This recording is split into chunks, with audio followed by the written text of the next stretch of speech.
The streets of New York in the 1920s pulsed with life, danger, and opportunity all at once. The city was a mosaic of contrasts, gleaming skyscrapers shadowing narrow, crowded alleys, jazz music spilling from smoky clubs, and the scent of roasted chestnuts mingling with the tang of the East River. It was a place where dreams collided with harsh realities, and for the children of immigrants, every day was a test of survival.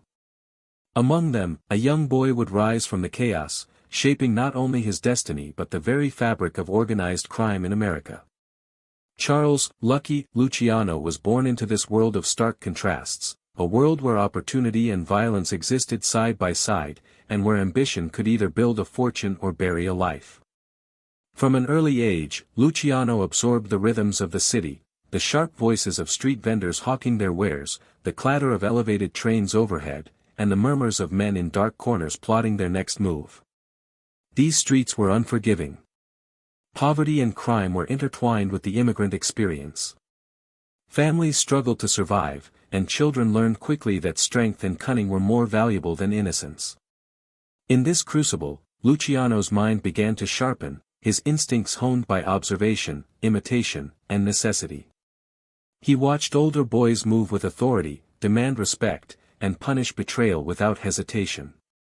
He learned lessons that no classroom could teach: the power of fear, the importance of loyalty, and the value of calculated risk. By the time he was a teenager, Luciano was already immersed in the underworld.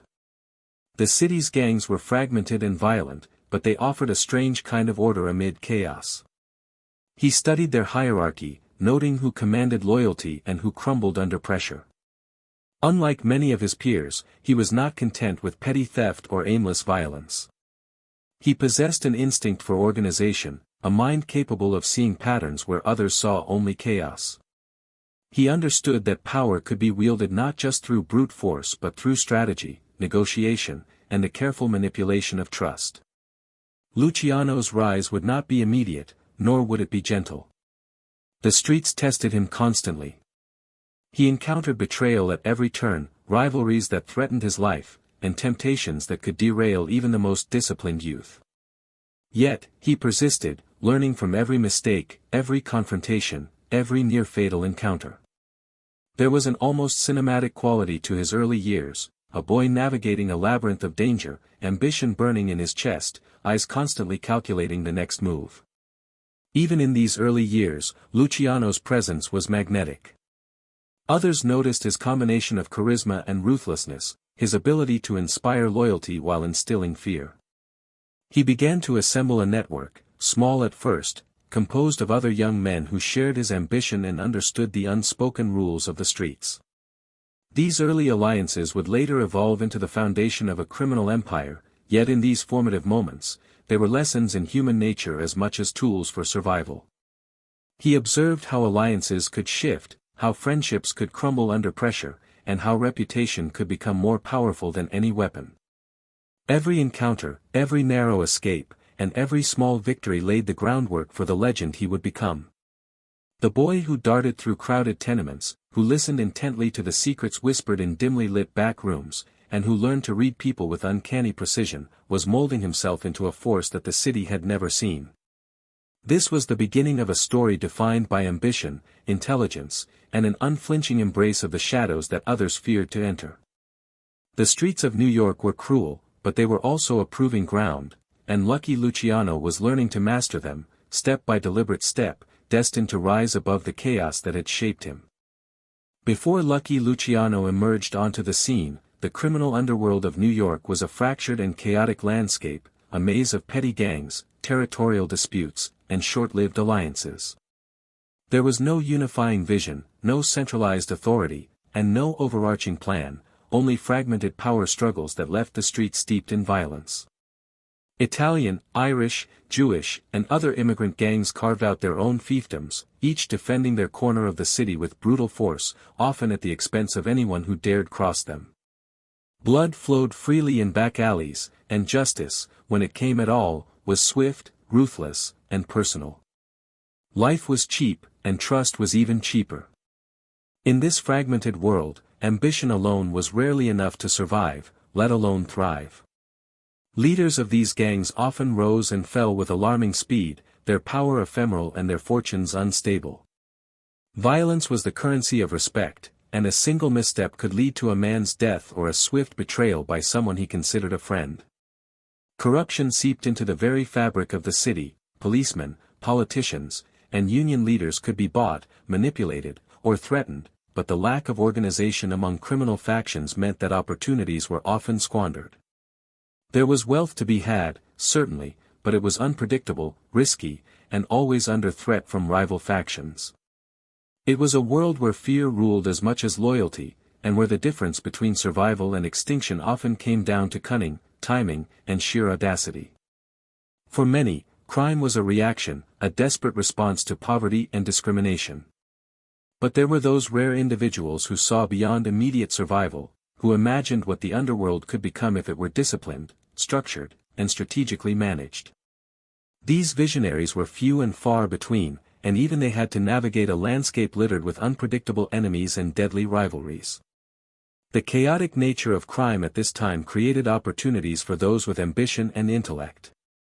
Luciano would observe carefully, recognizing the inefficiencies, the unexploited alliances, and the blind spots of the existing power structures.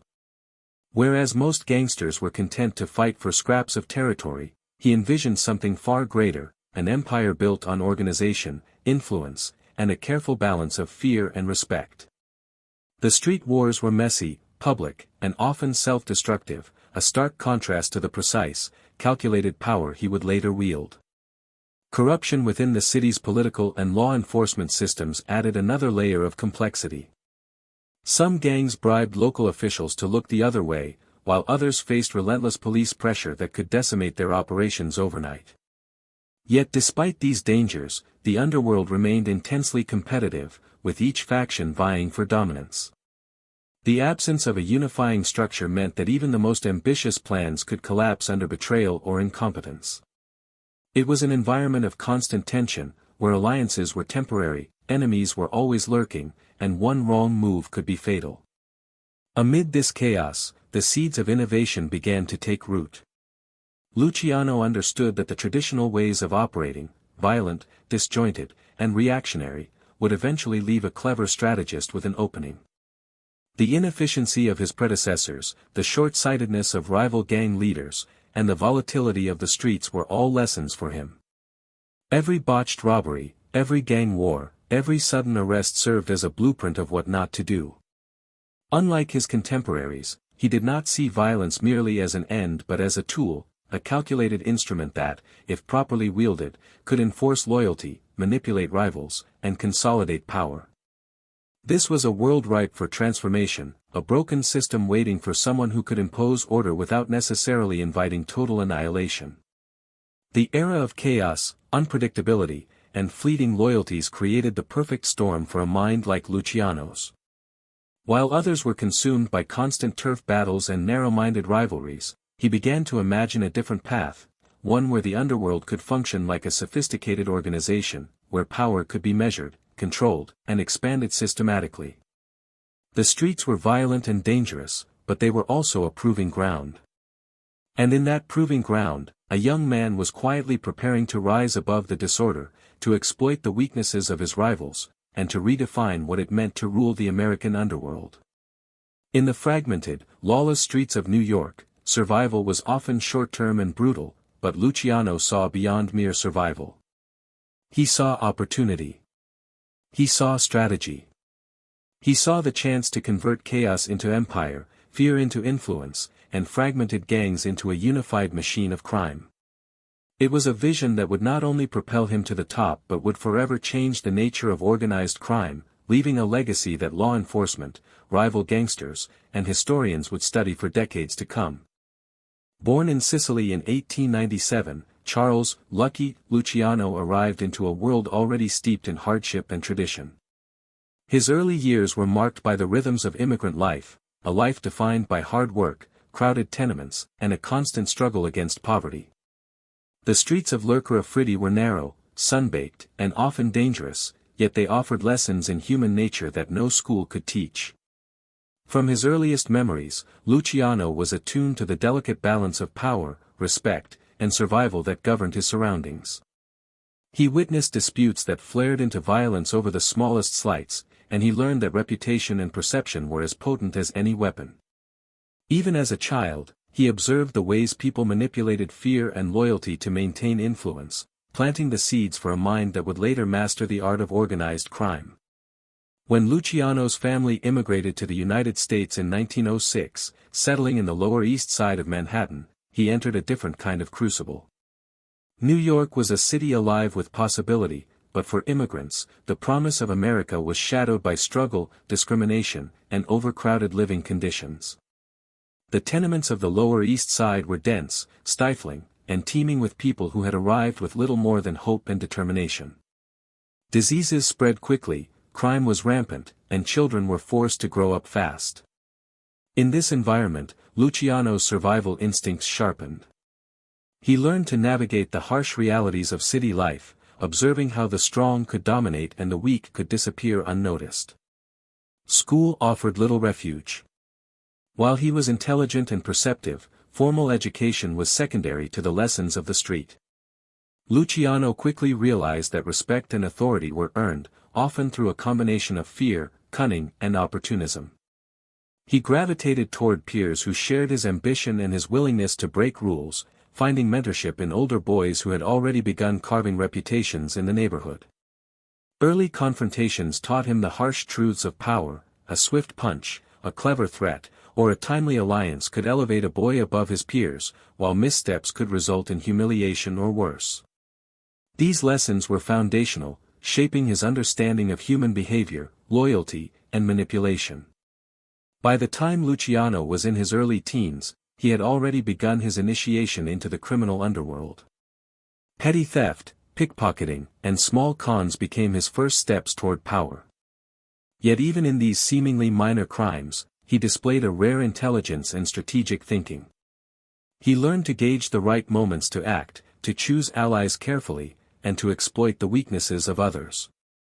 Unlike many street kids who relied on brute force alone, Luciano combined aggression with calculation, observing the behavior of rivals, law enforcement, and bystanders alike. Every success and failure contributed to a growing intuition, a sense of timing, and a psychological acumen that would later define his leadership style. The environment of the Lower East Side also exposed him to corruption on multiple levels. Policemen, politicians, and local bosses operated in a blurred space where bribes, threats, and favors dictated outcomes. Young Luciano watched these dynamics closely, noting how influence could often achieve what force could not. The lessons of negotiation, leverage, and manipulation were absorbed as naturally as breathing. In these formative years, he began to understand a simple yet profound principle: real power was rarely achieved through violence alone. It required alliances, intelligence, and the ability to anticipate the actions of others. Family life, too, played a role in shaping his character. The pressures of poverty instilled resilience, determination, and a relentless work ethic. Yet domestic stability was fragile, and the presence of hardship introduced him early to concepts of risk, sacrifice, and survival under stress. He learned to navigate conflict quietly, to read subtle cues, and to recognize opportunity where others saw only obstacles. These skills, honed in the crowded streets, tight-knit immigrant communities, and uncertain tenements, became the invisible scaffolding for his eventual rise. By adolescence, Luciano was no longer just a street-savvy boy, he was a calculating young man with ambitions that extended far beyond petty crime. He observed how gang leaders controlled territory, manipulated fear, and maintained loyalty, and he began to see patterns in their methods. Unlike many of his contemporaries, he did not rush blindly into violence. He thought strategically, understanding that alliances and perception could be more powerful than immediate force. This awareness set him apart from peers and older criminals alike.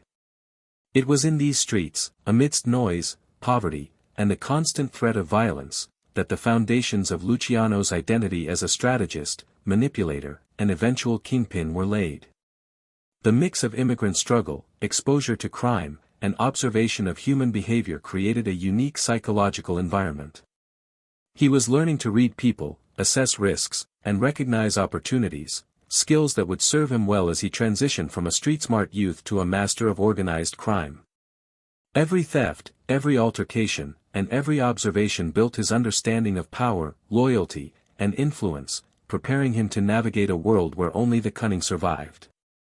By the time he reached his late teens, Luciano had absorbed the streets as a living classroom, mastering its lessons with a combination of ambition, intelligence, and an almost clinical awareness of human behavior. He understood instinctively that survival depended not just on toughness, but on strategy, foresight, and the ability to manipulate both allies and enemies.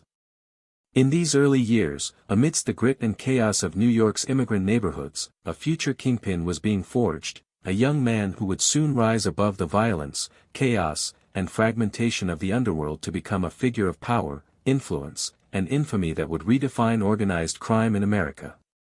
By the time Luciano entered his teenage years, the streets of New York had become both his playground and his battlefield.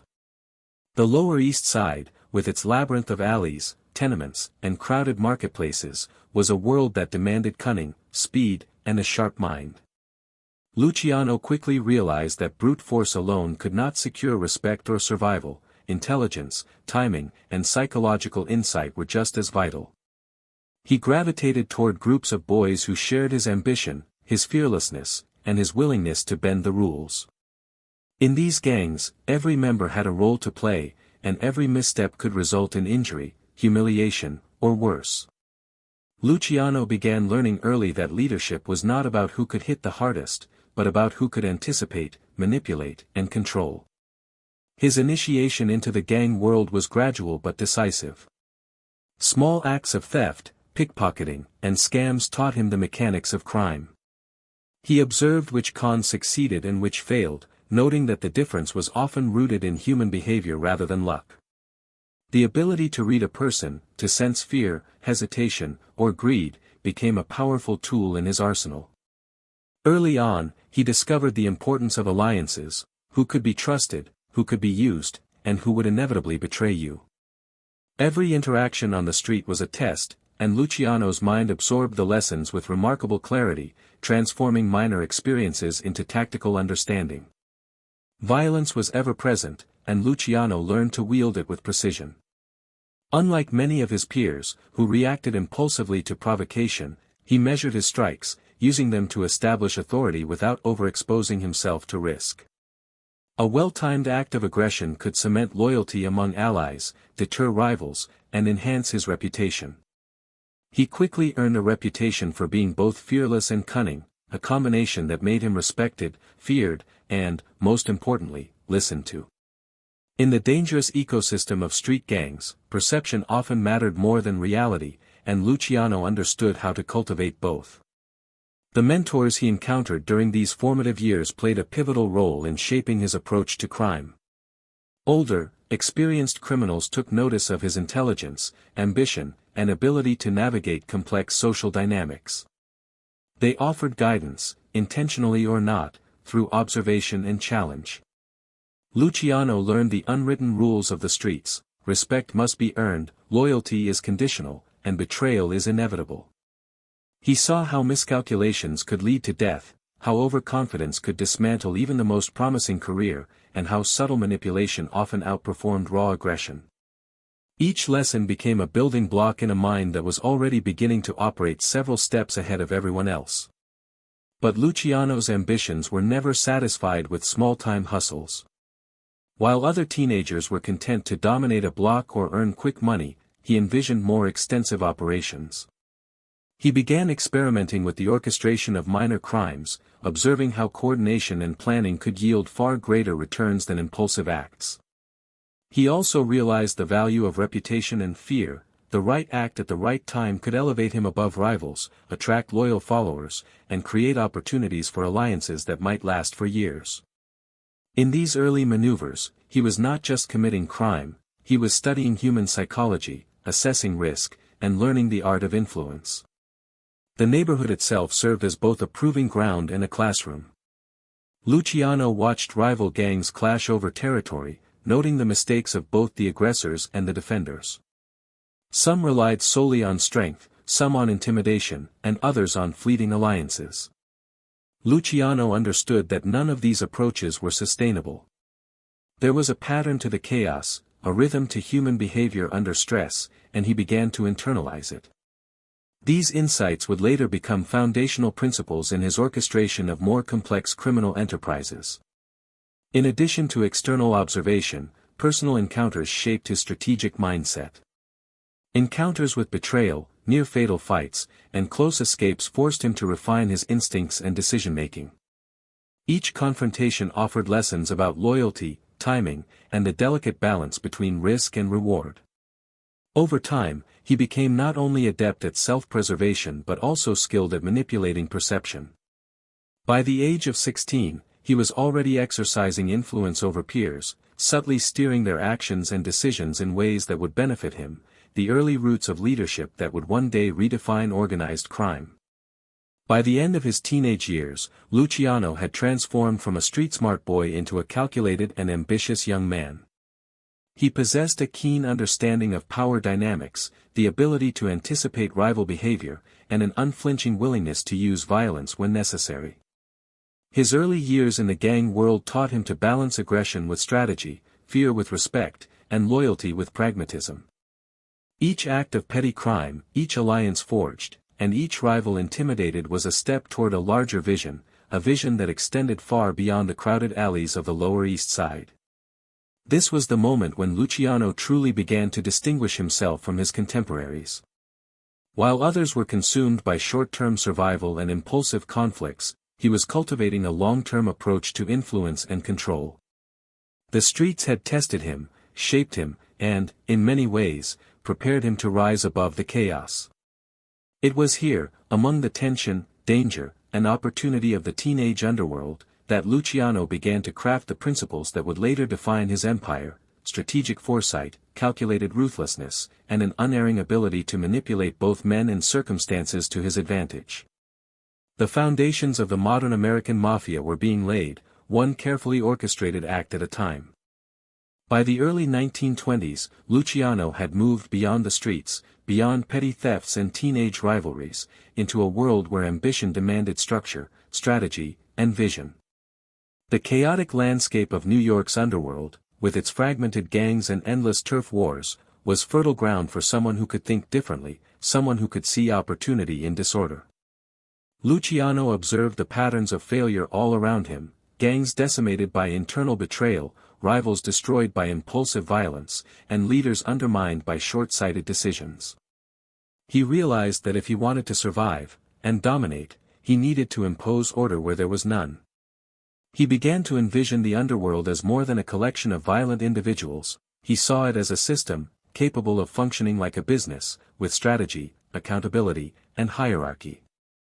The concept of a structured criminal empire was revolutionary. For decades, gangs had operated independently, each acting in self-interest, with fleeting alliances that were as fragile as they were temporary. Violence was often random and counterproductive, and power shifted as quickly as bullets flew. Luciano's genius lay in recognizing that power could be codified and organized. He began to build alliances not merely for survival but for influence, understanding that loyalty, negotiation, and a shared vision could create stability in an otherwise volatile environment. This approach would eventually culminate in the formation of the Five Families, a system designed to balance power, manage conflict, and maximize profits across the city. Luciano's methods were both strategic and psychological. He understood that leadership required more than brute force; it required the ability to inspire loyalty, instill fear, and control perception. He cultivated relationships carefully, aligning himself with powerful figures while simultaneously undermining rivals in subtle, calculated ways. He was meticulous in observing human behavior, exploiting weaknesses, and manipulating circumstances to his advantage. Violence was a tool, yes, but one to be used judiciously, reserved for moments when it could enforce authority, eliminate threats, or send a clear message. To Luciano, every act of aggression, every negotiation, and every alliance was part of a larger chessboard, a move toward ultimate control. One of the defining moments of this period was his collaboration with older, established mobsters who recognized his talent. Figures like Arnold Rothstein, Joe Masuria, and Salvatore Maranzano were seasoned operators, accustomed to operating in fragmented, self-interested networks. Luciano learned from them the mechanics of high-stakes negotiation, the subtle art of influence, and the importance of managing both power and perception. Yet he also recognized their limitations. They were entrenched in outdated models of leadership, bound by tradition and personal vendettas. Luciano saw an opportunity to combine their knowledge with his innovative vision, creating a new type of mafia, one that functioned with efficiency, discipline, and unprecedented reach. The five-family structure was a product of this vision. Each family operated semi-independently but under an agreed-upon hierarchy and code, reducing the chaos of endless turf wars and internal conflicts. Luciano implemented clear rules of governance: disputes would be mediated, power would be distributed, and loyalty would be rewarded or punished consistently.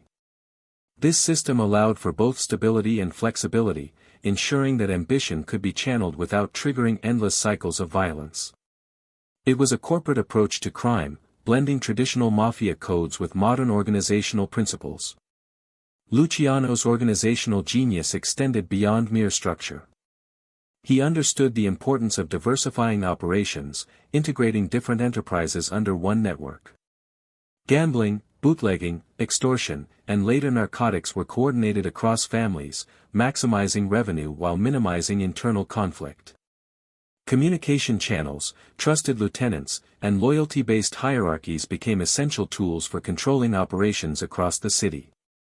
Every decision was calculated, every alliance weighed for both short-term advantage and long-term stability. By converting chaos into order, Luciano created a model of organized crime that was efficient, predictable, and nearly impossible to dismantle from within. Psychologically, this period marked a shift from street-level ambition to visionary leadership. Luciano's mind operated on multiple levels. He considered immediate threats, long-term opportunities, human psychology, and operational efficiency simultaneously.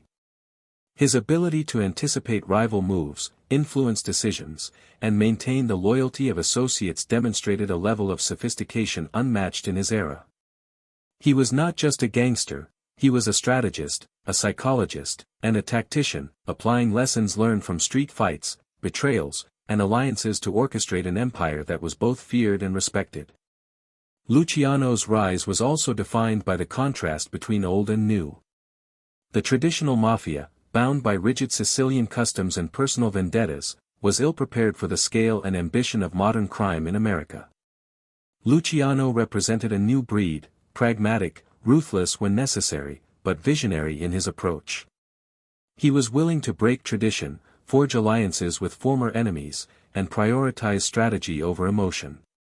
This flexibility, combined with his relentless drive, allowed him to consolidate power quickly, neutralize rivals, and establish himself as the central figure in New York's organized crime scene. By the mid-1920s, Luciano had transformed from a street-smart operator into a master organizer, a man capable of coordinating complex networks, manipulating human behavior, and imposing order on chaos. His innovations laid the groundwork for the modern American mafia, demonstrating that criminal enterprises could be not only violent and lucrative but also structured, strategic, and sustainable. This period was not merely a rise to power, it was the birth of a new paradigm in organized crime, one in which Luciano would become the undisputed architect, the American Pharaoh, whose influence would shape the underworld for decades to come.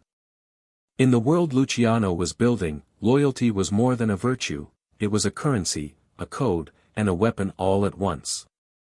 The streets of New York had always operated on a fragile trust, a volatile mixture of fear and respect, but Luciano transformed that into a structured philosophy, the Code of Omerta.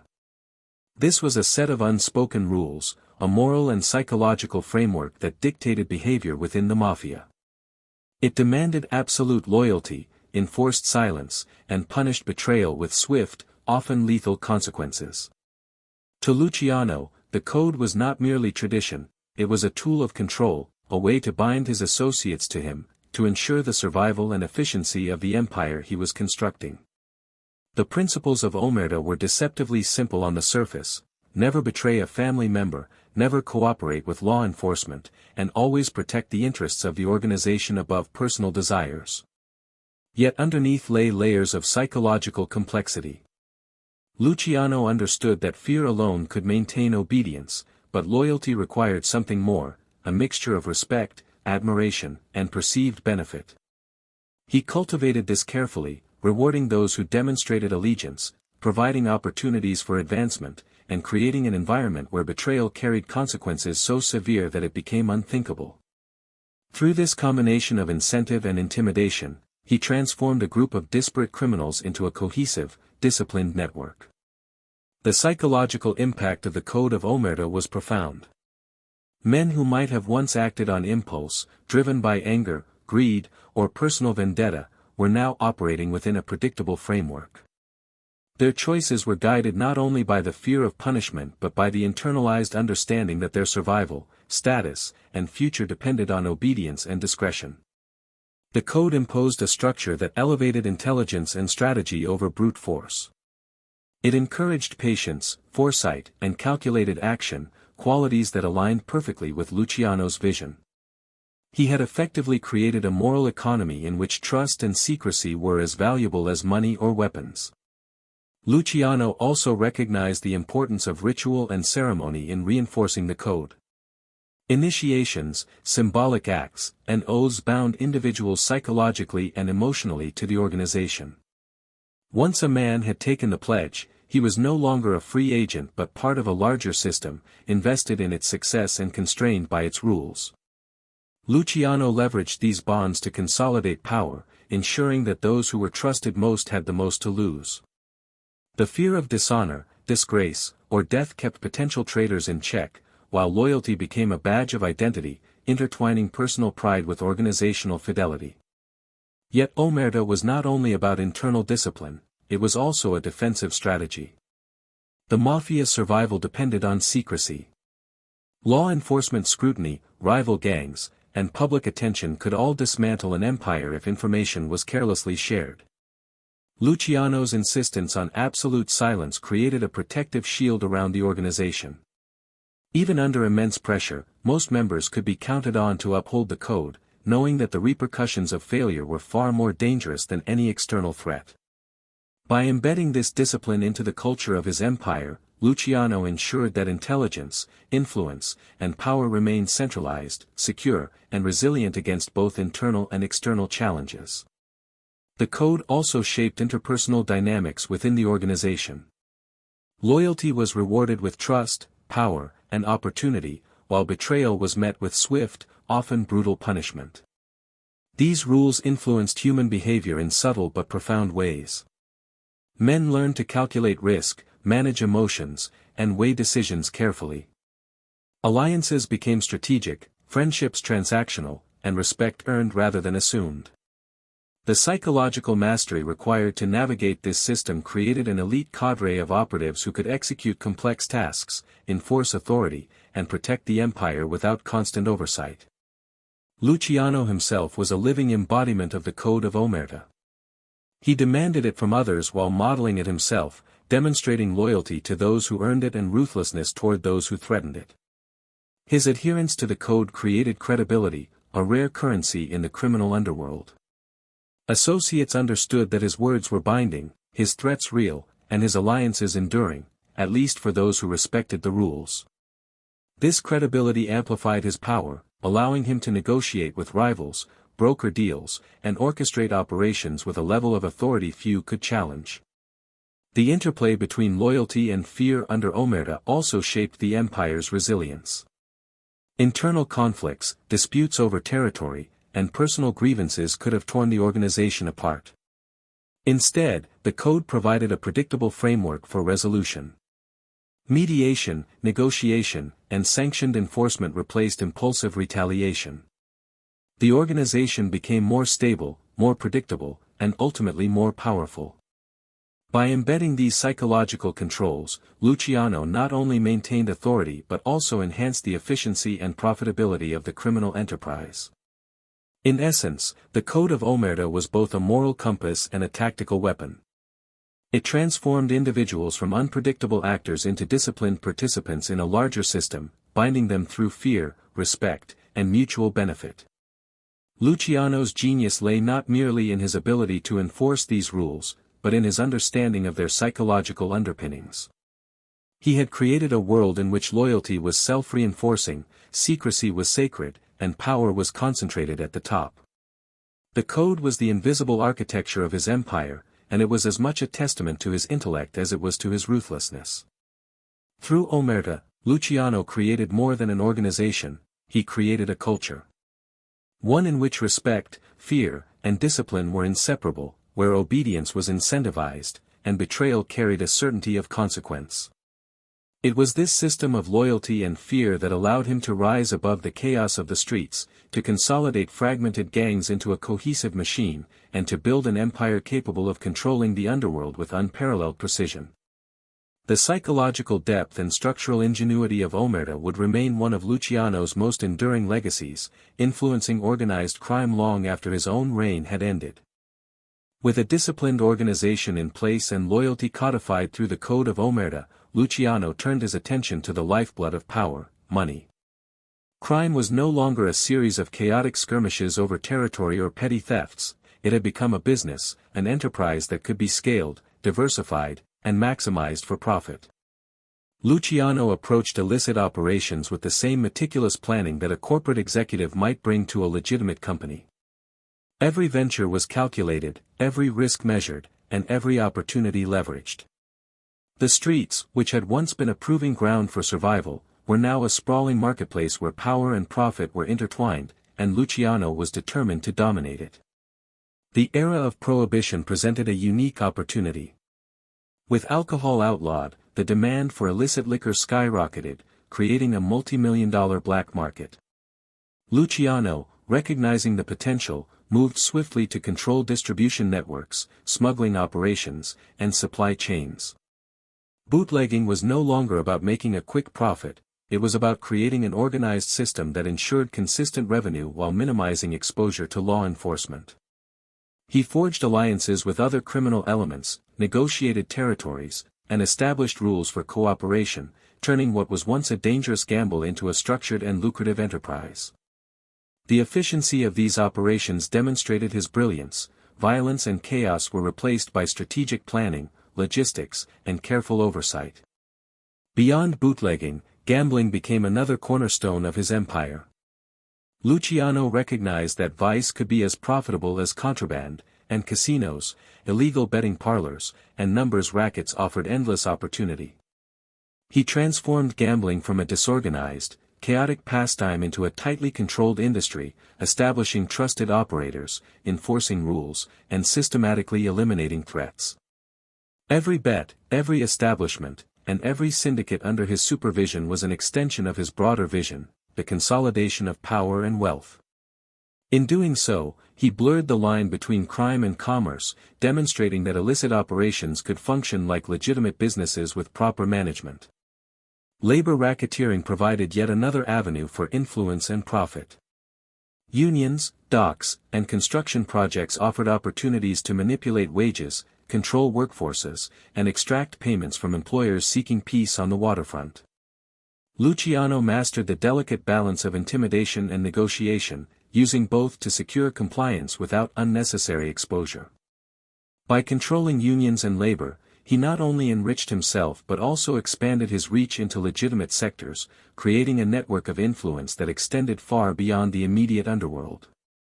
These operations underscored a central principle of his empire: money and power were inseparable, and control over one often guaranteed leverage over the other. Luciano's genius was not merely in generating wealth but in integrating these disparate ventures into a cohesive system. Bootlegging, gambling, labor racketeering, and other illicit trades were coordinated to complement one another, creating efficiency and minimizing conflict. Communications were carefully managed, trusted lieutenants were empowered, and operations were monitored for both profitability and security. This level of organization transformed crime from a reactive, violent enterprise into a disciplined, high-functioning network.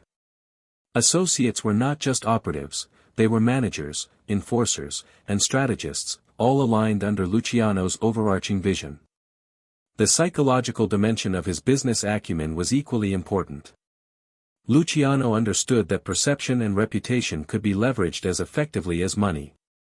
Allies were drawn by the promise of profit, loyalty, and protection, while rivals were intimidated by the efficiency, reach, and discipline of his operations. He created an aura of inevitability around his empire, a sense that resistance was futile, and cooperation was both pragmatic and profitable.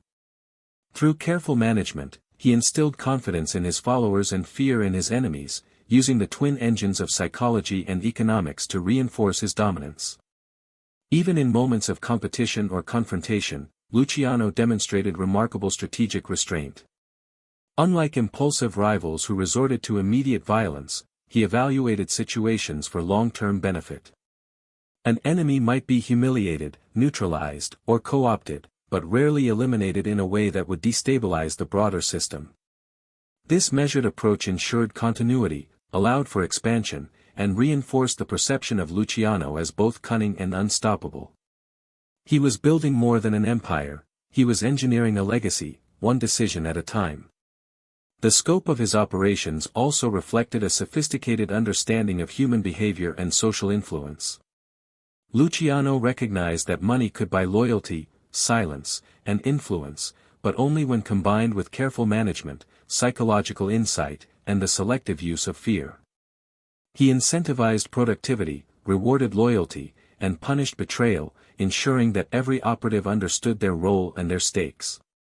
This system created a self-reinforcing cycle: efficiency bred wealth, wealth reinforced loyalty, and loyalty strengthened the organization's resilience. By the mid-1930s, Luciano's empire was both vast and remarkably resilient. Bootlegging, gambling, and labor racketeering were no longer separate ventures, they were interdependent elements of a sophisticated criminal machine. Money flowed predictably, influence spread strategically, and the organization could absorb shocks that would have destroyed less disciplined networks. It was a new model of organized crime, centralized, structured, and almost corporate in its operations. In the streets, in the courts, and in the shadows of New York, Luciano's empire was not just surviving, it was thriving, transforming the very nature of crime into something systematic, profitable, and, above all, controllable. Luciano's ability to transform vice into enterprise demonstrated a rare combination of intelligence, audacity, and foresight. He had converted the chaotic, violent world of the streets into a machine capable of generating immense wealth, consolidating power, and enforcing discipline.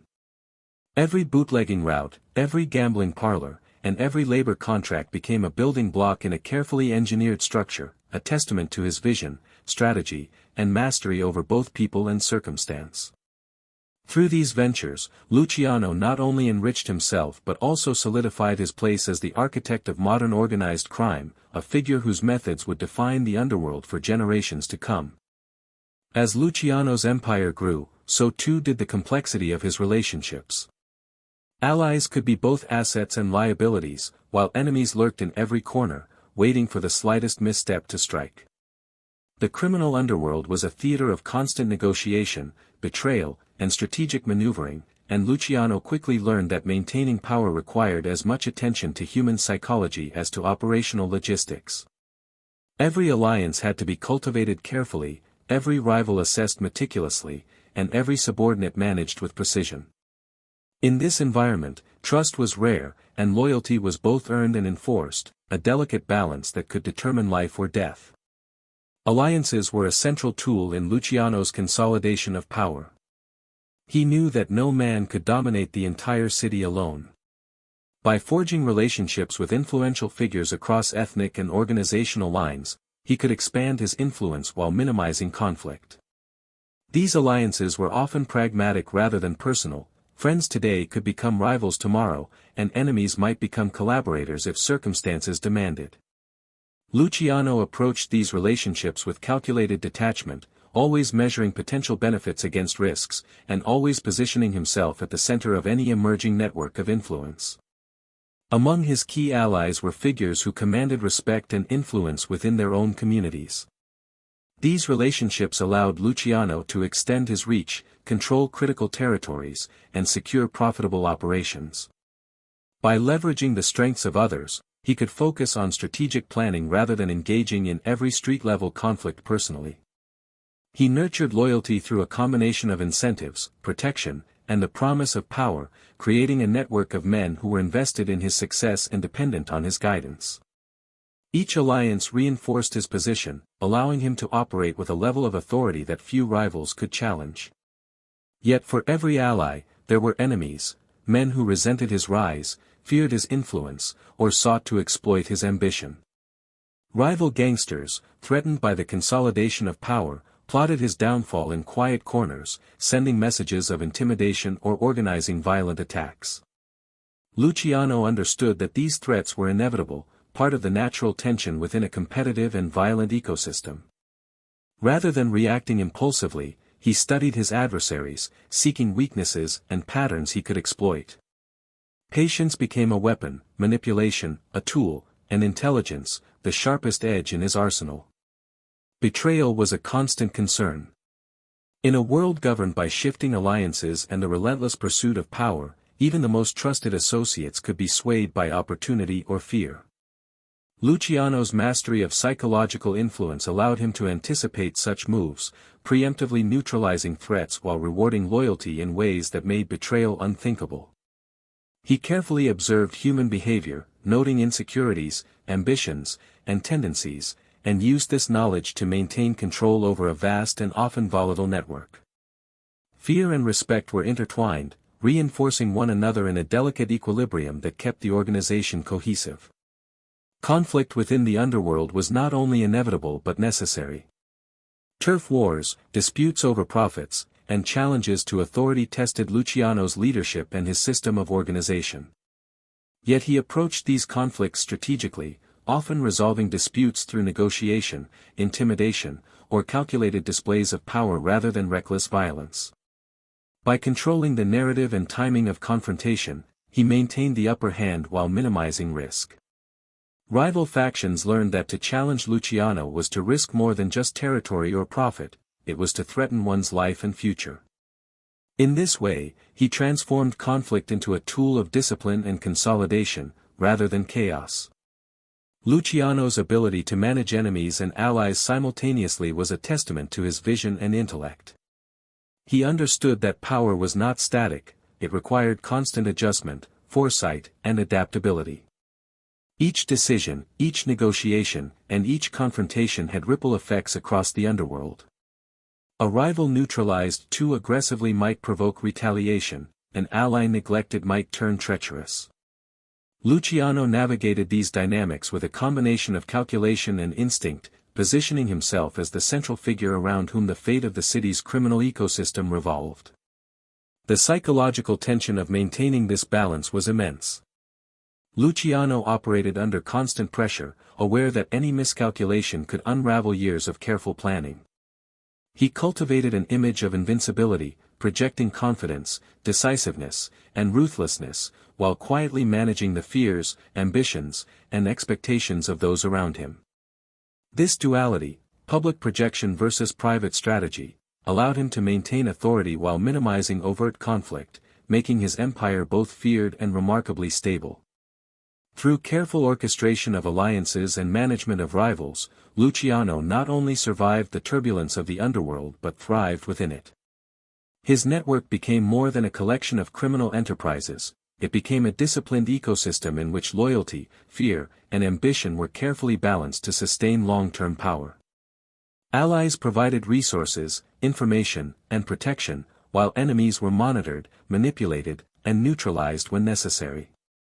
The city itself became a chessboard, and Luciano moved his pieces with a level of foresight, patience, and precision that few could match. In this period, Luciano's reputation as a strategist, negotiator, and master manipulator solidified. Men who had once doubted him came to recognize his intelligence and ruthlessness, while allies grew to depend on his guidance and protection. His ability to manage the complex web of human relationships, while simultaneously directing a vast criminal enterprise, demonstrated a level of psychological sophistication unprecedented in the underworld. By carefully balancing alliances and rivalries, Luciano ensured that power remained centralized, operations remained efficient, and threats, both internal and external, were systematically controlled. Ultimately, this was the era in which Luciano cemented his dominance not merely through violence but through influence, foresight, and strategy. The interplay of allies and enemies, loyalty and betrayal, trust and fear, created a dynamic that he could manipulate to his advantage. It was a high-stakes game, a constant negotiation of power and survival, and Luciano played it with unmatched skill.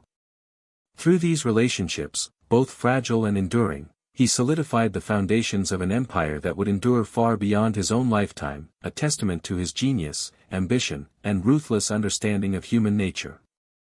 Despite the carefully constructed alliances, disciplined operations, and psychological mastery that Luciano wielded, the underworld was never a realm of permanence or peace. Beneath the surface of his empire, a hidden war raged, a constant, invisible struggle for power, influence, and survival that threatened to destabilize everything he had built. This war was not fought in public streets or newspapers, it existed in shadowed backrooms, whispered conversations, and strategic manipulations that could decide life or death. Every move Luciano made was scrutinized by rivals seeking advantage, law enforcement probing for weaknesses, and allies watching to see if loyalty would endure under pressure. Survival in this unseen battlefield required vigilance, intelligence, and an ability to anticipate threats before they materialized. Mafia conflicts had become increasingly complex, no longer limited to simple disputes over territory or profits. Political corruption, inter-gang rivalries, and internal betrayals created an ever-shifting landscape. Luciano understood that while public perception often celebrated dramatic acts of violence, real power depended on controlling the subtler currents of influence and fear. He cultivated informants, observed behavioral patterns, and manipulated the ambitions of others to ensure that the hidden war remained winnable. Knowledge became his most lethal weapon, allowing him to act with precision where others relied on brute force and impulsive aggression. Government pressure added another dimension to this invisible conflict. Law enforcement, motivated by public outrage over Prohibition-era violence and corruption, increasingly targeted organized crime. Investigations, wiretaps, and informants created an atmosphere of uncertainty and danger, threatening the stability of operations. Luciano responded not with panic but with strategy. He diversified his operations, insulated key figures, and developed contingency plans for arrests, raids, and betrayals. The hidden war was as much about managing risk as it was about eliminating rivals, and Luciano excelled at balancing immediate threats with long-term objectives. Internal dynamics were equally treacherous. Ambitious subordinates, tempted by opportunity or recognition, constantly tested his authority. Rival gang members, observing fissures within the organization, sought to exploit weaknesses or sow dissent. Luciano's psychological acumen allowed him to predict these moves, often neutralizing threats before they fully emerged. He relied on a combination of loyalty incentives, intimidation, and strategic concessions to maintain cohesion, turning potential instability into reinforcement of his authority. Every act, every decision, and every interaction became part of a larger calculation designed to keep the hidden war under his control. The stakes of this covert conflict were extraordinarily high. One miscalculation could lead to assassination, betrayal, or the collapse of lucrative enterprises. Every encounter with law enforcement, every negotiation with rival factions, and every internal dispute carried the potential to unravel years of meticulous planning.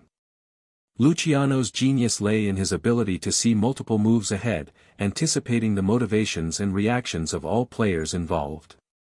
He treated the underworld as a living system, a complex web in which each action reverberated across alliances, rivalries, and operations. By mastering this web, he could ensure that his empire remained resilient even amid constant threats. Violence, though often minimized in his strategy, remained a necessary tool in the hidden war. Eliminations were precise, targeted, and used to reinforce authority rather than provoke unnecessary chaos. Hitmen were selected carefully, operations planned meticulously, and the psychological impact on observers calculated to maintain fear and respect. By controlling when, where, and how violence was deployed, Luciano transformed acts of brutality into instruments of power, using them not only to remove enemies but also to send clear messages of discipline and inevitability. Luciano also leveraged diplomacy as a weapon in the hidden war. Negotiations with rival factions, old enemies, and potential defectors were conducted with a blend of intimidation, persuasion, and strategic generosity. He understood that power was reinforced as much through cooperation as through coercion. By offering incentives, dividing spoils, or extending protection, he turned potential adversaries into allies or neutralized them without bloodshed. This duality, balancing force with negotiation, was a hallmark of his leadership, allowing him to maintain dominance while avoiding the chaos that consumed less disciplined leaders. The psychological pressures of the hidden war were immense. Luciano operated under constant stress, aware that any lapse could result in exposure, betrayal, or death.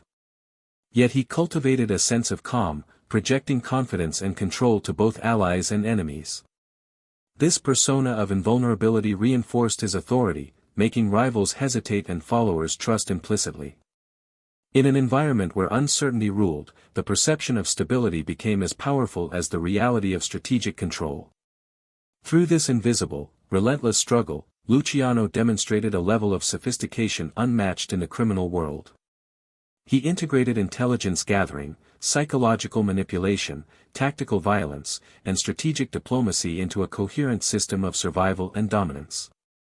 The hidden war was a test of intellect, patience, and foresight, and Luciano's ability to navigate it solidified his position at the apex of organized crime. Even as law enforcement tightened its grip and rivals schemed in secret, he maintained the upper hand, proving that true power in the underworld was as much about mastery of information and human behavior as it was about physical force. By the mid-1930s, this hidden war had defined Luciano's reputation as both ruthless and brilliant. Allies came to recognize his foresight and tactical skill, while enemies understood that any direct confrontation was likely to fail. The empire he built was not simply a network of criminal operations, it was a living, adaptive organism, capable of surviving external pressures, internal discord, and the ever-present threat of betrayal. The hidden war was ongoing, relentless, and invisible to outsiders, yet it was the crucible in which Luciano honed the strategic genius that would make him an enduring figure in the history of organized crime. Even the most powerful figures are not immune to the reach of law, and for Luciano, the long shadow of justice finally began to close in. Despite his brilliance in orchestrating the underworld, decades of illicit activity inevitably drew attention, and the authorities, emboldened by public outrage and media scrutiny, were determined to make an example of him.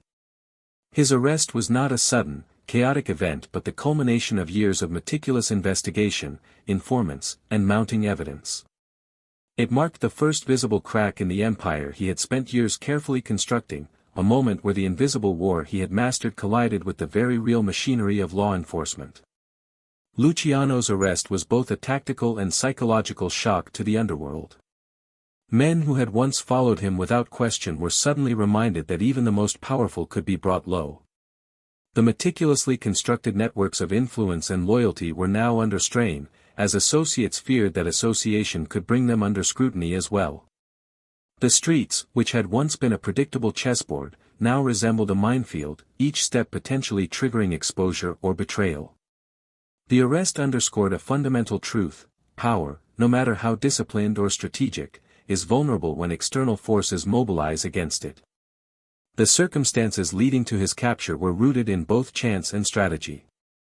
Law enforcement had been gathering intelligence for years, mapping the web of relationships, tracking financial transactions, and cultivating informants. Luciano, for all his skill, could not entirely control every variable. Subordinates made mistakes, communications were intercepted, and previously loyal allies became sources of vulnerability under the weight of legal pressure. His empire, expansive and sophisticated though it was, relied on human compliance, and the human element proved to be both its greatest strength and its weakest link. Public perception added a new dimension to his predicament. The media framed his arrest as the fall of an untouchable kingpin, turning him into both a cautionary tale and a figure of fascination. Newspapers splashed his name across headlines, emphasizing the scale of his crimes and the audacity of his rise. In the court of public opinion, Luciano was both a villain and a legend, a man who had seemingly operated above the law yet was now suddenly exposed to it. This duality amplified the psychological pressure on him, as he had to navigate not only legal challenges but also the swirling narratives that threatened to redefine his legacy before the trial had even begun. Betrayal, once a calculated risk in the underworld, became a palpable threat in the courtroom and the legal arena. Associates, previously bound by the Code of Omerta, faced moral and legal pressure to cooperate with authorities. Fear of long prison sentences, combined with the allure of leniency, tested loyalties that had once seemed unbreakable. Luciano's mastery of psychological control was challenged in a new arena, the law. While he had anticipated and manipulated human behavior on the streets, the stakes in the courtroom were amplified by the formal power of the state, a system beyond intimidation or strategic alliances. The arrest also revealed the limits of his control over perception. In the underworld, fear and respect could consolidate authority, but in the public and legal sphere, reputation alone could not shield him. The law demanded evidence, testimony, and procedural adherence, all mechanisms beyond his usual influence. The realization that even the most calculated strategies had vulnerabilities introduced a new dimension of tension, forcing Luciano to confront the fragility of power when confronted with the formal mechanisms of justice. Yet even in the face of arrest, Luciano's instincts for control did not falter. He continued to maneuver strategically, leveraging relationships, delaying proceedings, and seeking to minimize the impact on his empire. He understood that while imprisonment could restrict his freedom, it did not necessarily have to dismantle his influence entirely. Through intermediaries, coded messages, and loyal operatives, he maintained a degree of operational continuity, proving once again that his genius extended beyond the street and into every arena where power could be exercised. The arrest marked the beginning of a psychological and operational turning point. It was the moment when the empire he had built collided with forces beyond his direct command. It exposed vulnerabilities, tested loyalties, and initiated a chain of events that would lead to public trials, sentencing, and eventual exile. For the first time, the untouchable figure who had manipulated fear, loyalty, and opportunity on the streets of New York was confronted with a reality he could not entirely dominate. This confrontation with law, betrayal, and public scrutiny set the stage for the most dramatic chapter of his life, the unraveling of the empire he had so meticulously orchestrated. In this period, the contrast between Luciano's previous mastery and his new vulnerability was stark. He had risen above chaos, controlled fear, and manipulated alliances with unprecedented skill. Yet now, the very structure that had protected him was being tested by external forces, exposing the limitations of even the most brilliant criminal strategy. His arrest was not merely a legal event, it was a psychological rupture, a moment that forced him to reconcile the invincibility he had cultivated with the undeniable reality of human law, chance, and betrayal. Ultimately, this chapter in Luciano's life highlighted a central truth about power: no empire, no matter how efficiently managed or ruthlessly controlled, exists outside the constraints of circumstance and accountability. The arrest served as a profound reminder that dominance is never absolute, that even the most cunning leaders can face moments where their carefully constructed authority is challenged, and that survival requires constant adaptation, resilience, and psychological acuity. For Luciano, the arrest was both a personal setback and a pivotal moment that would test the limits of his genius, setting in motion the events that would define his legacy and the enduring legend of the American Pharaoh.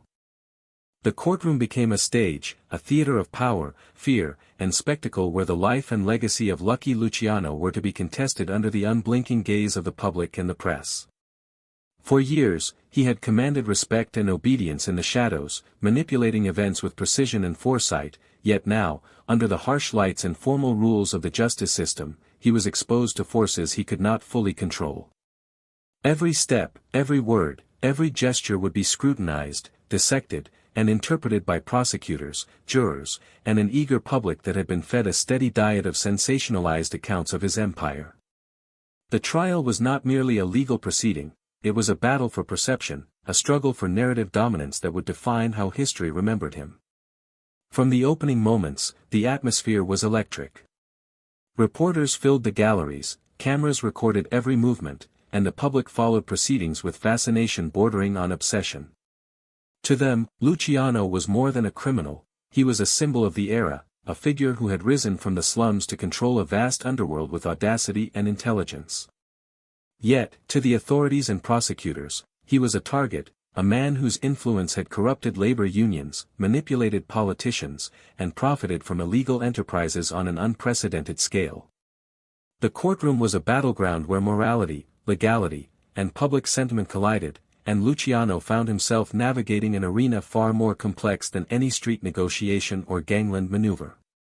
The prosecution painted a picture of Luciano as the mastermind of chaos, a calculating figure whose reach extended into every vice imaginable: bootlegging, gambling, extortion, and labor racketeering. Witnesses, both coerced and willing, recounted tales of violence, intimidation, and betrayal, creating a narrative designed to strip him of mystique and render him fully accountable to the law. Each testimony chipped away at the carefully constructed persona that had protected him in the underworld, revealing vulnerabilities and inconsistencies that could sway the jury and shape public perception. The weight of evidence, both circumstantial and direct, pressed down on him, forcing Luciano to confront the reality that not all battles could be won with intimidation or strategy. Yet Luciano was not a passive figure in this drama. He approached the trial with the same meticulous calculation that had guided his rise to power. Every legal maneuver, every objection, and every interaction with counsel was executed with precision, aimed at shaping the narrative, protecting his allies, and minimizing damage to his empire. He leveraged relationships, negotiated strategically behind the scenes, and sought to influence proceedings through both legal expertise and psychological insight. The courtroom became a new battlefield, one in which words, perception, and timing were as powerful as guns, loyalty, or fear. The media frenzy amplified the stakes.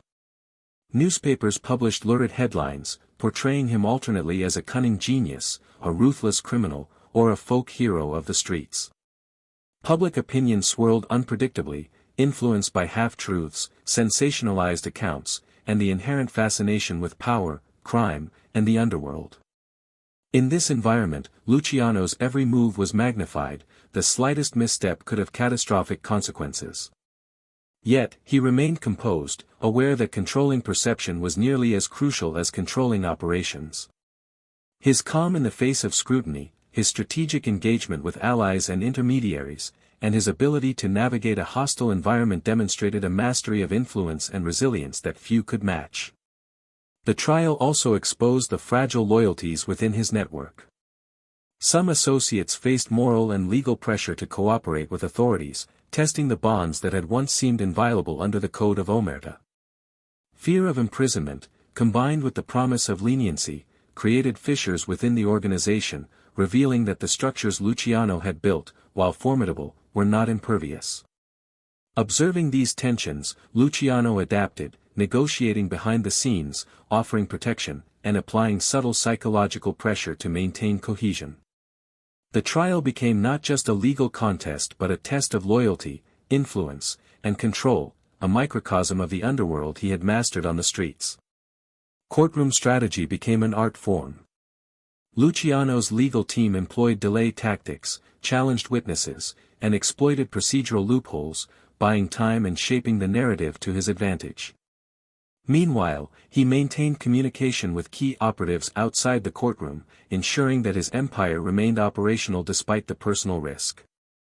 The interplay of legal maneuvering, media management, and strategic oversight mirrored his approach to organized crime itself: methodical, disciplined, and psychologically sophisticated. Every element was orchestrated to preserve authority, protect assets, and influence outcomes in a system that was both unfamiliar and formidable. The trial underscored the contrast between the power he wielded in the underworld and the vulnerability imposed by law. On the streets, fear and loyalty were sufficient to command obedience; in the courtroom, evidence, testimony, and legal procedure dictated outcomes. The shift in arena demanded adaptation, resilience, and psychological dexterity, qualities Luciano had cultivated but which were now tested under unprecedented public scrutiny. The tension between his previous invincibility and the constraints of formal justice created a dramatic, almost theatrical conflict, exposing the man behind the legend. Ultimately, the trial became a defining moment in Luciano's life and career. It was a crucible in which the strategies, alliances, and psychological tools he had honed were tested against the unyielding mechanisms of law and society. It revealed both his brilliance and his vulnerabilities, demonstrating that mastery over human behavior, fear, and loyalty could be challenged by the structures of authority beyond the streets. The courtroom drama, amplified by media attention and public fascination, elevated the stakes from personal survival to historical legacy, marking a pivotal chapter in the saga of the man who had once seemed untouchable. Through every tense moment, every calculated move, and every observation of shifting dynamics, Luciano demonstrated a combination of intellect, strategy, and psychological insight that ensured he was more than a passive defendant. He was still a player in a high-stakes game, navigating uncertainty, controlling perception, and preserving his empire. The trial was a battle for survival, influence, and legacy, and it revealed the depth of his strategic mind, the resilience of his character, and the complexity of the empire he had built. It was an event that would define not only the remainder of his life but also the enduring legend of the American Pharaoh of organized crime. Even behind the cold, iron bars of prison, Lucky Luciano's influence did not wane. To the outside world, incarceration might have seemed like the final defeat of the American Pharaoh, a man whose empire had sprawled across cities, controlled industries, and bent men to his will. Yet within those walls, Luciano demonstrated a mastery of control that transcended physical freedom.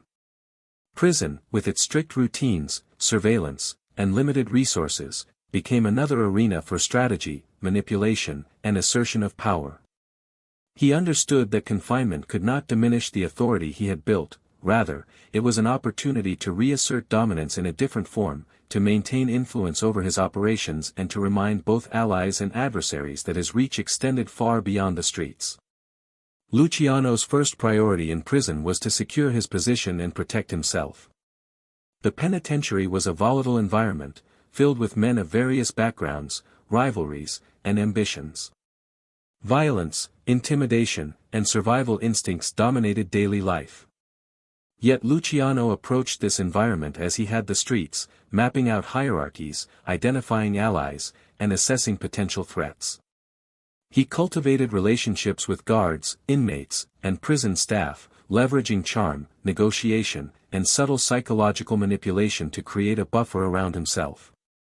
In this microcosm of society, he demonstrated the same strategic foresight that had allowed him to consolidate an empire outside, ensuring that his personal safety and authority were never in doubt.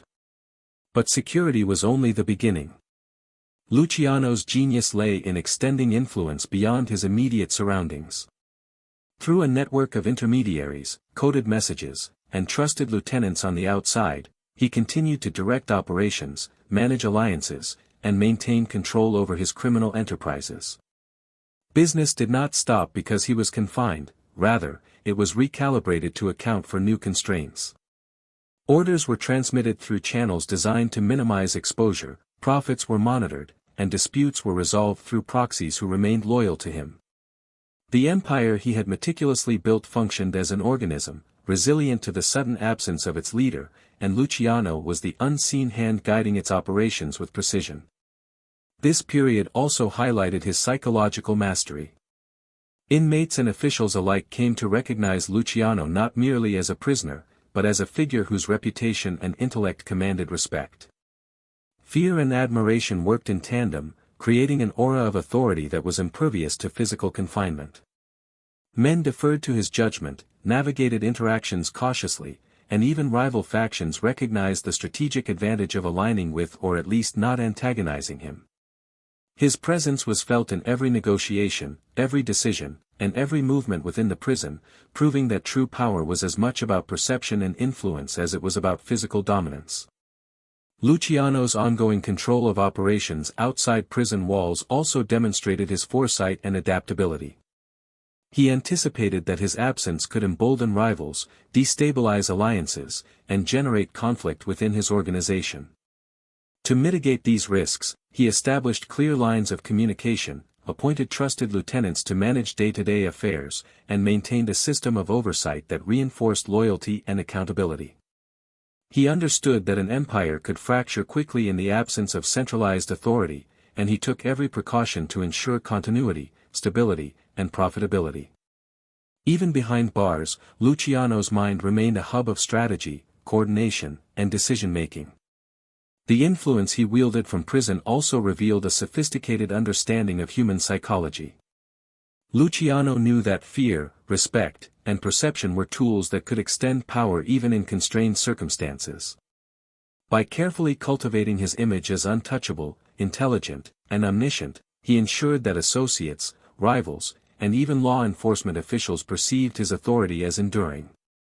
This psychological dominance reinforced operational control, deterred betrayal, and allowed him to continue shaping outcomes in a world that had, on the surface, removed him from command. Yet prison was not without its pressures. Isolation, legal challenges, and constant scrutiny tested his resilience. Allies could falter, informants could emerge, and law enforcement could tighten its grip. Each day required strategic calculation, emotional discipline, and the ability to anticipate both threats and opportunities. Luciano adapted to this environment with remarkable agility, demonstrating that his leadership and influence were not merely products of physical presence, but of intellect, psychological acuity, and strategic foresight.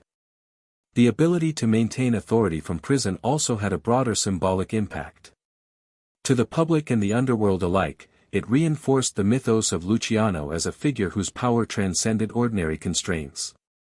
His empire continued to operate effectively, disputes were mediated, and criminal enterprises remained profitable, all while he was physically confined. This demonstrated not only the robustness of the organizational systems he had built but also the depth of his strategic genius. The American Pharaoh had become a symbol of invincibility, able to project influence and command loyalty even when stripped of freedom. During this period, Luciano also engaged in calculated negotiations with government authorities, leveraging his unique position and the strategic value of his networks. These interactions foreshadowed the eventual arrangements that would lead to his early release and subsequent exile, revealing his ability to turn even adversity into opportunity. By carefully managing relationships, demonstrating utility, and projecting strategic foresight, he navigated a complex web of interests in which every move had consequences. Prison, rather than being the end of his influence, became a proving ground for his enduring capacity to manipulate, control, and assert authority in any environment. Ultimately, Luciano's tenure behind bars exemplified the intersection of strategy, psychology, and resilience. He maintained his empire, influenced outcomes, and projected power in ways that few leaders, criminal or otherwise, could achieve. His operations outside prison continued to thrive, and his image as an untouchable, intelligent, and formidable figure remained intact. By mastering the dynamics of control under confinement, he demonstrated that true authority is rooted not solely in freedom or physical dominance, but in intellect, psychological insight, and the ability to orchestrate systems of loyalty and fear. Luciano's experience in prison marked a pivotal chapter in his life, one that blended adaptation, influence, and survival. It proved that even in the most restrictive circumstances, he could exert power, protect his interests, and continue to shape the criminal landscape. The lessons of this period, about resilience, strategic thinking, and psychological mastery, would define the final stages of his reign and contribute to the enduring legacy of a man who had transformed organized crime into a disciplined, enduring, and highly sophisticated enterprise. Deportation was a bitter, ironic twist for a man who had spent his life mastering the streets, controlling empires, and bending men to his will. Lucky Luciano, the American Pharaoh, who had once commanded respect and fear across New York and beyond, was now exiled from the land he had dominated. Italy, a country whose language, culture, and society were at once familiar and foreign, became the stage for the final chapter of his life. He arrived not as a conqueror, but as a man whose power had been diminished by forces larger than himself. Yet even in exile, Luciano's mind remained sharp, his instincts honed, and his ambition unquenched. He faced a new reality, to survive and exert influence in a world where the old rules no longer fully applied. In Italy, Luciano had to navigate unfamiliar terrain. Unlike the tightly controlled operations of New York, here he encountered fragmented criminal networks, local authorities wary of foreign influence, and a society recovering from the ravages of war. He had to recalibrate his strategies, building alliances carefully, assessing threats, and determining where his authority could take root. The lessons he had learned over decades, observation, patience, psychological insight, became essential tools for survival and influence in this altered landscape. Though exiled, he recognized that power was not entirely lost, it simply required adaptation to new contexts, new players, and new opportunities. Luciano's exile also offered a period of reflection, one in which the mythology of his past clashed with the reality of diminished agency. He could no longer command entire cities, manipulate unions at will, or orchestrate large-scale enterprises without intermediaries. Yet, this physical and operational limitation did not diminish his intellectual and strategic capacities. He spent time assessing the long-term consequences of his actions, the vulnerabilities of his former empire, and the dynamics that had led to his downfall. Exile became not only a challenge to survival but a crucible for understanding the deeper mechanics of power, loyalty, and human behavior, lessons he would carry for the remainder of his life. During this period, Luciano also maintained limited connections to operations abroad, leveraging trusted intermediaries to monitor and influence events in the United States. While direct control was impossible, the networks he had built proved resilient. Allies remained loyal, operations continued under delegated authority, and his influence, though diminished, persisted in subtle and powerful ways. It was a testament to the systems he had designed, the loyalty he had cultivated, and the psychological mastery he had exercised over decades. Even in exile, he remained a figure whose reach could not be fully severed. Philosophically, exile forced Luciano to confront mortality, legacy, and the ethical dimensions of a life spent in pursuit of power. Removed from immediate conflict, he reflected on the consequences of his actions, the lives shaped by his decisions, and the fragility of human ambition. There was a duality in this introspection: on one hand, pride in the empire he had built, the systems he had engineered, and the brilliance he had demonstrated; on the other, awareness of the cost, betrayal, imprisonment, exile, and the inescapable fact that even the most cunning leader is vulnerable to forces beyond his control.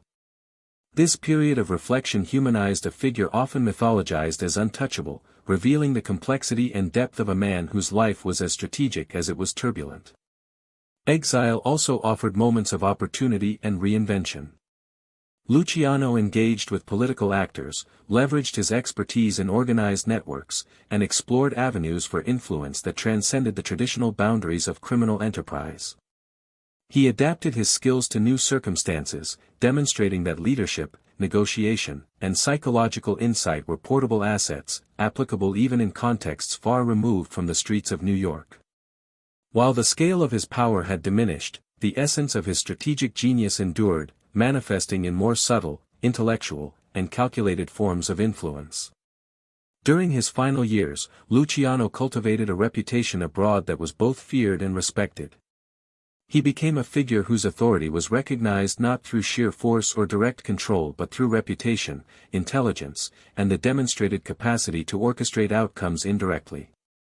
Allies sought his counsel, adversaries approached with caution, and the legend of the American Pharaoh persisted even as the man himself contended with the limitations imposed by exile. His life became a study in adaptability, resilience, and the enduring power of intellect over circumstance. Exile also amplified the contrast between myth and reality. The streets of New York remembered him as the untouchable kingpin, a man who had redefined organized crime and controlled the levers of power with unmatched skill. Italy, however, revealed the vulnerability of even the most formidable figures when removed from the networks, resources, and structures that had sustained them. Luciano's life in this period was a delicate dance between sustaining influence, navigating unfamiliar terrain, and reconciling the realities of diminished freedom with the enduring legacy he had created. Ultimately, Luciano's final years in exile reflected both a philosophical and strategic evolution. He had mastered the art of power in its most visceral form, and now he was forced to engage with it in a more cerebral, adaptive, and reflective way. The lessons of betrayal, loyalty, fear, and influence remained central to his approach, yet they were tempered by the realities of human limitation, mortality, and the unforeseen consequences of ambition. In this stage of life, he became not only a strategist and criminal mastermind but also a philosopher of power, observing, calculating, and shaping the world from the margins with the wisdom of experience. Luciano's exile concluded a life defined by audacity, intelligence, and relentless pursuit of control. Though physically removed from the epicenter of his empire, he maintained relevance, influence, and a measure of authority that few could claim. His final years were marked by reflection, adaptation, and subtle maneuvering, demonstrating that true mastery of power extends beyond immediate control, surviving even in the face of exile, mortality, and the inevitable constraints of human circumstance. In these years, the man behind the myth became fully visible, a figure whose brilliance, resilience, and strategic insight would endure in history long after the streets he once ruled had been left behind. Lucky Luciano's story did not end with exile, imprisonment, or death. It lived on in the structures, strategies, and psychological lessons he left behind. The legacy of the American Pharaoh extended far beyond the borders of New York or even the United States.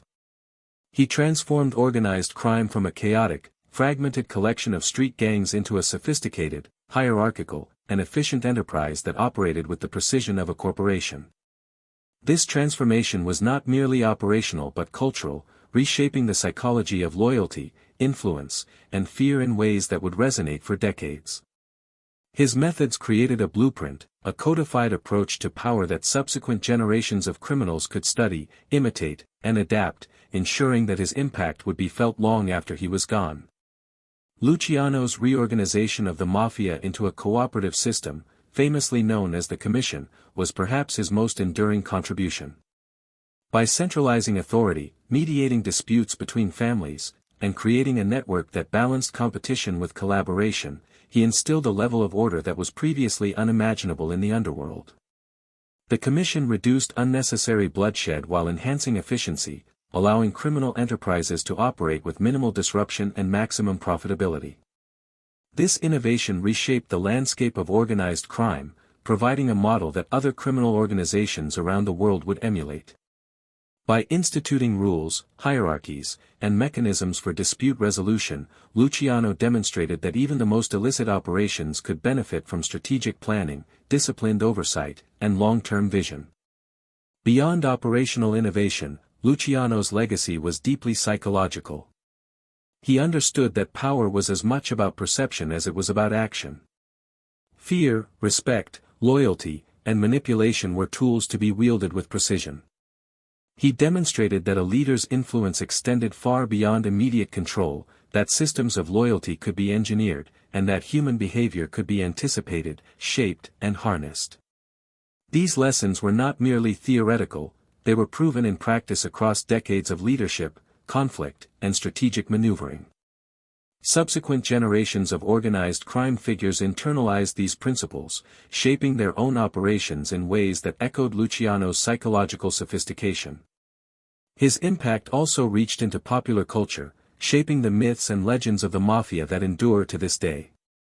From films to literature, the archetype of the cunning, ruthless, and strategic mob boss was deeply influenced by the real-life exploits of Luciano.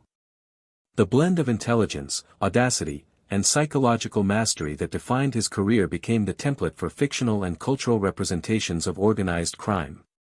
In doing so, he not only influenced the criminal world but also embedded himself into the collective imagination, a figure whose life serves as both a cautionary tale and a source of fascination.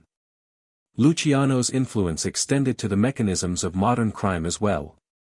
The principles he established, centralization of power, delegation of authority, structured hierarchies, and systems of accountability, are evident in contemporary criminal enterprises, from the international drug trade to organized syndicates operating across multiple continents. His approach demonstrated that success in illegal enterprise depended not merely on individual audacity or brute force but on organizational intelligence, strategic foresight, and disciplined management. The efficiency, durability, and adaptability of modern criminal networks bear the unmistakable imprint of Luciano's innovations. Yet, Luciano's legacy is not one-dimensional. Alongside brilliance and strategic genius lies the undeniable human cost of his ambition: lives lost, families destroyed, and a societal landscape corrupted by violence, fear, and exploitation. The mythology of the American Pharaoh must always be balanced against the reality of the consequences his empire imposed on countless individuals and communities. In reflecting on his legacy, one observes the interplay between extraordinary intellect and moral ambiguity, between strategic mastery and human suffering. This duality is central to understanding why Luciano remains a figure of fascination, fear, and study decades after his death. Psychologically, Luciano also left lessons for the understanding of power itself. He demonstrated that influence is a complex interplay of intellect, strategy, perception, and human behavior. Control is never absolute, but it can be engineered through foresight, planning, and subtle manipulation. Loyalty can be cultivated, fear can be measured, and alliances can be designed to reinforce stability. These insights transcend the criminal underworld, offering broader reflections on leadership, strategy, and human dynamics. In this sense, Luciano's legacy extends beyond crime, touching on the universal principles of power, organization, and influence. His enduring legend is amplified by the contrasts that defined his life: rise versus fall, loyalty versus betrayal, fear versus respect, control versus vulnerability. These polarities created a narrative that resonates on both psychological and emotional levels, captivating audiences across generations. The story of Luciano is not merely historical, it is archetypal, a study in ambition, strategy, resilience, and the human drive for dominance. This narrative complexity ensures that he remains a subject of fascination, a lens through which we can explore the nature of power, morality, and human behavior. Even today, law enforcement studies, historians, and criminal psychologists examine Luciano's methods, seeking to understand how a single individual could exert such influence over complex, dangerous, and competitive systems. His life provides insights into organizational behavior, negotiation, conflict resolution, and the use of psychological leverage, lessons that are applied in contexts far removed from organized crime. The American Pharaoh's brilliance was in seeing patterns, predicting behavior, and designing systems that could endure turbulence, betrayal, and external pressure. This capacity for strategic foresight ensures that his story remains instructive as well as legendary. Ultimately, Luciano's legacy is a paradox: a man of ruthless ambition who reshaped crime into an organized, disciplined system, a figure feared for his violence yet admired for his intellect, a criminal mastermind whose strategies endure even as the moral consequences of his life remain starkly evident. He transformed chaos into order, fear into loyalty, and ambition into empire. His life offers a study in the enduring principles of power, strategy, and human behavior, providing lessons that extend far beyond the streets, the prisons, or the courts he once dominated. The myth and the man converge in Luciano's story, creating a narrative that is as compelling as it is instructive. He remains a symbol of audacity, intelligence, and strategic mastery, a figure whose influence reshaped organized crime forever. Through his innovations, psychological insights, and enduring networks, he ensured that the world would remember him not simply as a criminal, but as a visionary of power and organization. The legacy of Lucky Luciano, the American Pharaoh, endures because he exemplified the complex interplay of intellect, ambition, morality, and influence, a story that continues to captivate, instruct, and intrigue generations of historians, storytellers, and observers of human behavior.